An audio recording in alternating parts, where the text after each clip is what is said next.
तवार के पास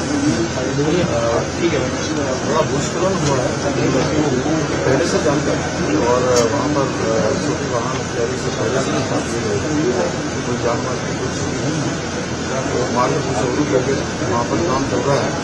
जल्दी से जल्दी जो है वहाँ पर जेसीबी मंगवा जाने का काम कर रही है। आज शाम तक संभावना मार्ग आखिरी समाज हमसे सिर्फ